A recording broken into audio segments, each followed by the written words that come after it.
Financial statement analysis class 12th accountancy. ये chapter theory related है। इसी से चैप्टर रिलेटेड है comparative and common size statement. हम समझते हैं फाइनेंशियल स्टेटमेंट एनालिसिस। क्या टॉपिक नेम है हमारा? Analysis of financial statement. Analysis of financial statement. What is meant by analysis of financial statement? क्या मीनिंग होता है एनालिसिस ऑफ फाइनेंशियल स्टेटमेंट का? देखो, एनालिसिस का मतलब होता है स्टडी करना। क्या मीनिंग होता है एनालिसिस का? स्टडी करना। Study related to financial statement of a company, कि जो company at the end of the year, साल के आखिरी में जितने भी स्टेटमेंट बनाती है, like a balance sheet, profit and loss account, cash flow statement, है ना, जितने भी स्टेटमेंट प्रिपेयर करती है फाइनेंशियल स्टेटमेंट, उसकी स्टडी करने को हम बोलते हैं financial statement analysis. Means analysis of financial statement. Why we required कि हमें क्या जरूरत है इसकी एनालिसिस करने की? सबसे पहले समझो, क्योंकि जो भी डिसीजन होता है फैक्ट के बिहाफ पे, डेटा के बिहाफ पे होता है। सबसे पहले हमें बिजनेस को जज करना पड़ता है कि बिजनेस की परफॉर्मेंस क्या है, कौन से सेक्टर में, या तो केस में, या डेटर्स में, क्रेडिटर्स में, सोल्वेंसी में, लिक्विडिटी में, किस एरिया में बिजनेस का डाउनफॉल है ना। हमें उस एरिया में एक्स्ट्रा रिक्वायरमेंट है अटेंशन की, कि हमें उसमें क्या चेंज करना है। उसके लिए हमें प्लानिंग के लिए किसकी रिक्वायरमेंट रहती है? Analysis of financial statement. ये तो हमने बात कर ली बिजनेस के लिए, है ना। अब आउटसाइडर जैसे इन्वेस्टर, किसी भी बिजनेस में इन्वेस्ट करना है तो सबसे पहले वो जज करेंगे, क्या चेक करेंगे कि कौन सा बिजनेस, कौन सा प्रोजेक्ट हमें एक्स्ट्रा रिटर्न प्रोवाइड कर रहा है। एग्जांपल से समझ ले कि जैसे टू बिजनेस है, business A and business B. Business A return कर रहा है 10%, बिजनेस बी रिटर्न कर रहा है 15%, इतना रिटर्न दे रहा है। तो कोई भी इन्वेस्टर किसमें इन्वेस्ट करेगा? बिजनेस बी में करेगा। क्यों? क्योंकि दोनों में किसका रिटर्न ग्रेटर है? बिजनेस बी का रिटर्न ग्रेटर है। फिर देखो इसके बाद में कस्टमर किस बिजनेस के प्रोडक्ट को परचेस करेगा? जिसकी रेटिंग अच्छी हो, जिसकी लाइक गुडविल अच्छी हो, काफी ज्यादा रेपुटेशन हो। तो इसके लिए हमें क्या करना पड़ेगा? बिजनेस के पोजीशन को जज करने के लिए उसके फाइनेंशियल स्टेटमेंट को एनालाइज करना पड़ेगा, स्टडी करना पड़ेगा। ठीक है, ये तो मीनिंग हो गया हमारा, है ना। अब ये मीनिंग हो गया, इसके बाद में क्या टूल्स है जिसकी हेल्प से किसी बिजनेस के फाइनेंशियल स्टेटमेंट को हम एनालाइज कर सकते हैं? वो वेज बताओ, टेक्निक्स बताओ, तरीके बताओ जिसकी हेल्प से क्या है किसी बिजनेस के फाइनेंशियल स्टेटमेंट को एनालाइज कर सकते हैं। तो हम उसे बोलते हैं, एग्जाम में क्वेश्चन आएगा कि explain the tools related to analysis of financial statement, है ना। वो टूल्स बताओ जिसकी हेल्प से हम किसी भी बिजनेस को, किसी भी कंपनी को एनालाइज कर सकते हैं, उसके स्टेटमेंट की हम स्टडी कर सकते हैं, बिजनेस रिलेटेड डिसीजन ले सकते हैं। कोई भी डिसीजन लेना है तो उसके लिए हमें एनालाइज करने के लिए रिक्वायरमेंट होती है किसकी? टूल्स की। अब बात करें हम टूल्स की, तो क्या क्या टूल्स होते हैं? पहला टूल्स होता है कंपेरेटिव स्टेटमेंट। पहला टूल्स क्या होता है? Comparative statement. देखो, कंपेरेटिव स्टेटमेंट में क्या होता है? हम 1 ईयर के डेटा को अनदर ईयर के डेटा से कंपेयर करते हैं, है ना। कंपेरेटिव में क्या होता है? इस टाइप से स्टेटमेंट बनता है कंपेरेटिव स्टेटमेंट। ये पहला टूल्स है जिसकी हेल्प से हम किसी भी कंपनी के डेटा को एनालाइज कर सकते हैं। देखो, हम यहाँ पे फॉर्मेट बना दूं मैं, जैसे ये फॉर्मेट है बैलेंस शीट का। ये फॉर्मेट किसका है? बैलेंस शीट का है।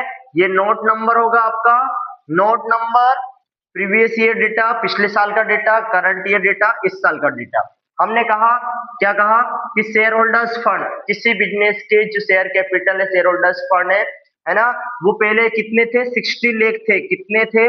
60 लाख थे। अब हो गए 70 लाख। कितने हो गए अब? 70 लाख। तो समझो कैसे बनता है कंपैरेटिव स्टेटमेंट। सबसे पहले आपको उस कंपनी की बैलेंस शीट को लेना है। बैलेंस शीट भी किसका पार्ट है? फाइनेंशियल स्टेटमेंट का पार्ट है। अब हमने देखा प्रीवियस ईयर और करंट ईयर में कितना चेंज हो गया? 10 लाख इंक्रीज हो गया। कैसे देखा? दोनों का डिफरेंस निकाल दिया, current year minus previous year. तो पहला टूल्स क्या है? इस टाइप से आप एनालाइज कर सकते हो कितने परसेंट चेंज हुआ। तो आप परसेंटेज भी निकाल सकते हो। कैसे निकालोगे percentage? 10 lakh upon 60 lakh into 100। तो इसकी हेल्प से आप क्या कर सकते हो? परसेंटेज भी निकाल सकते हो डेटा में। मतलब एक टूल है कंपेरेटिव स्टेटमेंट। ये फॉर्मेट होता है। जब हम कंपेरेटिव स्टेटमेंट पढ़ेंगे तो वहां पे आपको सिखा देंगे how to prepare absolute changes, how to prepare comparative statement.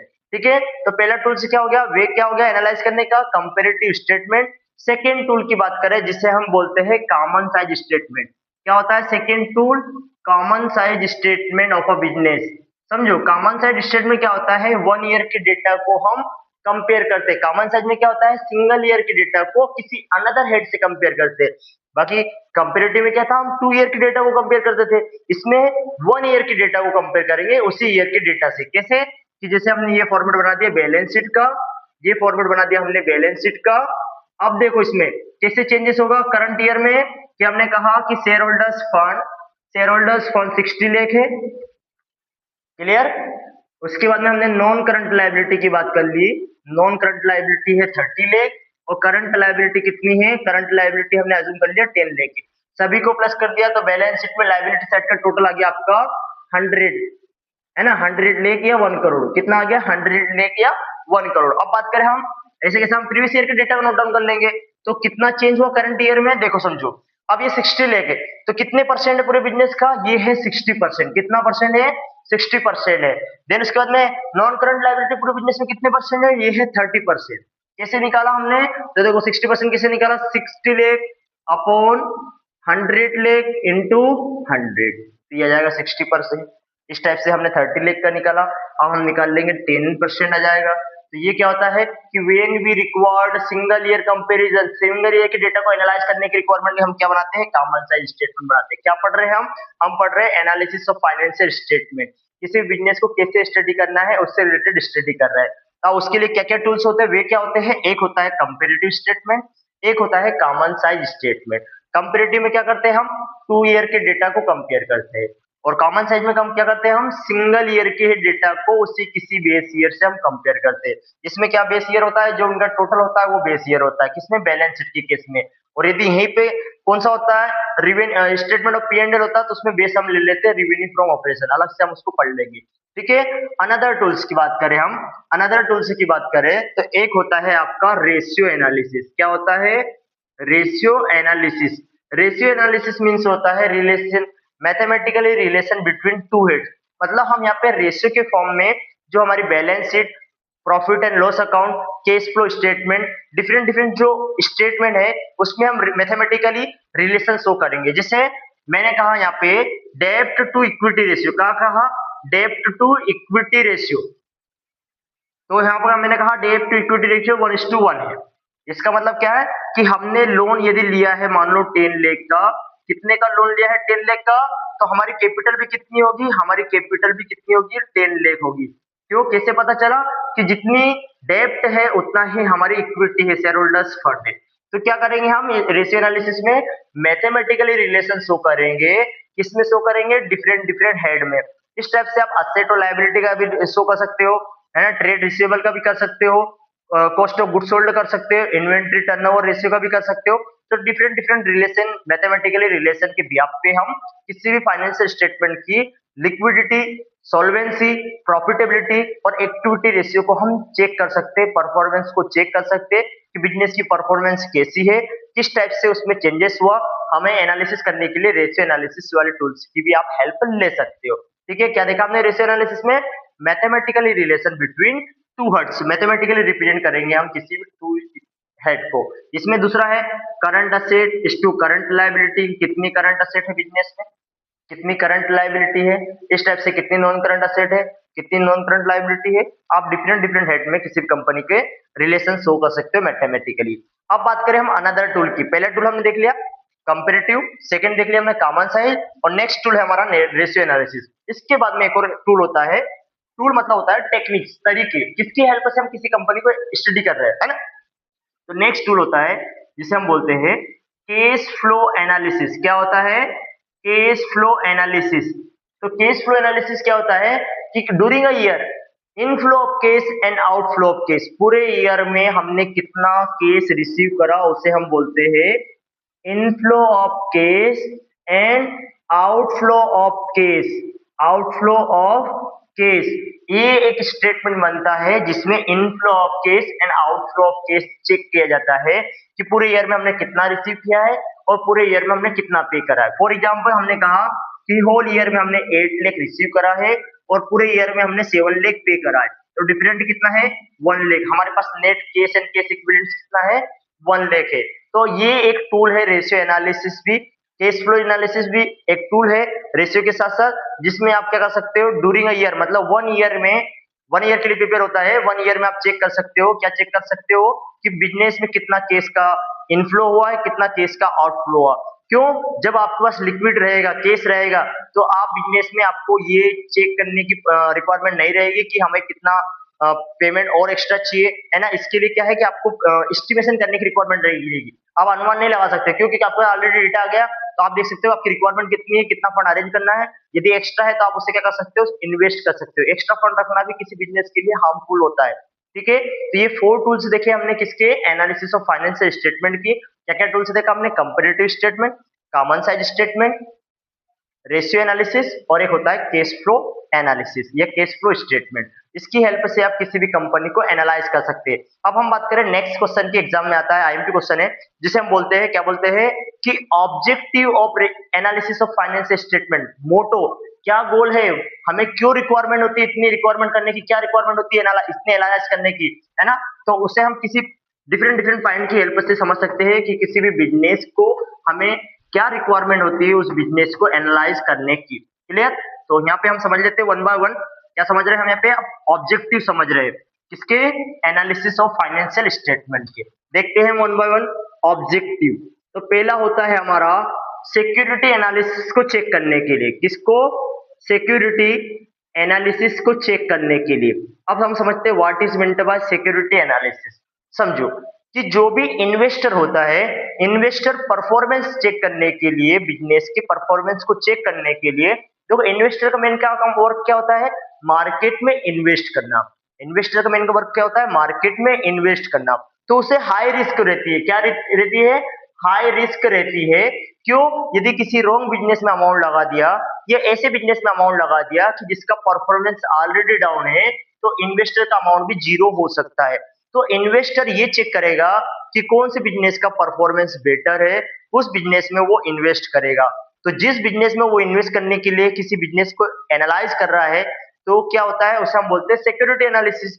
तो क्या मोटो हो गया पहला एनालाइज करने का, कि सिक्योरिटी एनालिसिस चेक करने के लिए, इन्वेस्टर की हेल्प कराने के लिए कि कौन से बिजनेस में उसे इन्वेस्ट करना चाहिए या कौन से बिजनेस में उसको इन्वेस्ट नहीं करना चाहिए। ये कौन हेल्प करता है, कॉमर्स स्टूडेंट हेल्प करते हैं। किसी बिजनेस को एनालाइज करके आप इन्वेस्टर को बता सकते हो कि ये बिजनेस आपके लिए सुटेबल है, आप इस बिजनेस में एनालाइज कर सकते हो या इस बिजनेस में आप इन्वेस्ट कर सकते हो। फिर होता है आपके इसके साथ साथ एक होता है आपका क्रेडिट एनालिसिस। क्या होता है, क्रेडिट एनालिसिस। समझो क्रेडिट एनालिसिस क्या होता है, कि जो बिजनेस है आपका, बिजनेस ये चेक करता है कि हमने किसी कस्टमर को क्रेडिट में गुड्स दिया है, तो क्या उस कस्टमर की लिमिट को और इंक्रीज करना है। जैसे कोई कस्टमर है मोहन, उसने ऑलरेडी, हमने वन टाइम जब उसको 1 मंथ के क्रेडिट ग्रांट की थी, उधार दिया था, तो उसने उस पेमेंट को 1 मंथ में पेमेंट कर दिया। मतलब ये गुड कस्टमर है, लॉयल कस्टमर है, पेमेंट टाइमली पेमेंट कर रहा। तो हम इसकी लिमिट को, जैसे हमने उसको 10,000 का उधार दिया था, अब उसको हम 15,000 के उधार दे सकते हैं, है ना। तो क्रेडिट एनालिसिस में क्या चेक करते हैं कि बिजनेस कितना क्रेडिट दे सकता है, कौन से कस्टमर को हमें क्रेडिट देना चाहिए, कौन से कस्टमर को क्रेडिट देना नहीं चाहिए। जिस कस्टमर की ईएमआई बाउंस हो रही है, जो कस्टमर टाइमली पेमेंट नहीं कर रहा है, उस कस्टमर को हम पे नहीं करेंगे या उसको हम क्या करेंगे, उधार नहीं देंगे। ये सारे डिसीजन लेने के लिए भी हम किसका, कौन सा एनालिसिस करते हैं, क्रेडिट एनालिसिस करते हैं। और एक और चीज इसमें चेक करते हैं, क्या चेक करते हैं, कि जो बिजनेस है ज्यादा क्रेडिट नहीं दे सकता। क्यों, ज्यादा उधार देगा तो बिजनेस के पास शॉर्टेज ऑफ फंड हो जाएगा, बिजनेस को लोन लेना पड़ सकता है। तो हमें हमारी कंडीशन चेक करने के लिए कि कितना हमारे पास केस अवेलेबल है, हम कितने दिन की क्रेडिट दे सकते हैं, उसके लिए भी हम क्या करते हैं, क्रेडिट एनालिसिस को चेक करते हैं। और क्रेडिट एनालिसिस किसकी हेल्प से होता है, एनालिसिस ऑफ फाइनेंशियल स्टेटमेंट की हेल्प से होता है। यही हमारा मेन मोटो होता है इसमें। फिर होता है डेप्ट एनालिसिस। नेक्स्ट वन क्या होता है, डेप्ट एनालिसिस। देखो डेप्ट मतलब होता है borrowed fund, NCL, non current liability, कि हमारे पास कितना लोन है, बिजनेस के ऊपर कितना लोन है, तो बिजनेस को कितना लोन लेना चाहिए। यदि फर्म एक्स्ट्रा लोन ले लेगी, तो उस पर बर्डन हो जाएगा, इंटरेस्ट पे करना पड़ेगा। तो बिजनेस की क्या कैपेबिलिटी है, यदि एक्स्ट्रा लोन ले लोगे तो क्या हो जाएगा, बिजनेस में बर्डन होगा, आपका प्रॉफिट भी कम हो जाएगा। क्यों प्रॉफिट कम होगा, क्योंकि आपको एक्स्ट्रा इंटरेस्ट देना पड़ेगा। तो हमारी बोरोइंग कैपेसिटी को चेक करने के लिए कि कितना हमें फंड रिक्वायरमेंट है और कितना फंड ही हमें लेना चाहिए, मार्केट से कितना उधार लेना चाहिए, उसको चेक करने के लिए हम क्या करते हैं बेटा, डेप एनालिसिस किया जाता है किसी भी बिजनेस का। अब इसके बाद में होता है, डेप एनालिसिस के बाद में होता है डिविडेंड एनालिसिस। क्या होता है, डिविडेंड एनालिसिस। अब समझो डिविडेंड एनालिसिस क्या होता है। तो सबसे पहले आपको मीनिंग पता होना चाहिए किसका, डिविडेंड का मतलब होना चाहिए। तो डिविडेंड मीन्स होता है कि जो कंपनी के ओनर होते हैं, जिसे हम बोलते हैं share holder fund, normal language में क्या बोलते हैं, ओनर। तो जो कंपनी के केस में ओनरशिप किसके पास में होती है? शेयर होल्डर के पास में होती है, जिसने शेयर परचेज करे।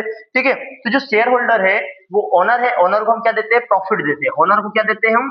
प्रॉफिट देते हैं। तो कंपनी के केस में जो प्रॉफिट रिसीव करता है शेयर होल्डर, उसे हम बोलते हैं डिविडेंड। तो what is mean by dividend? तो profit distributed to share holders.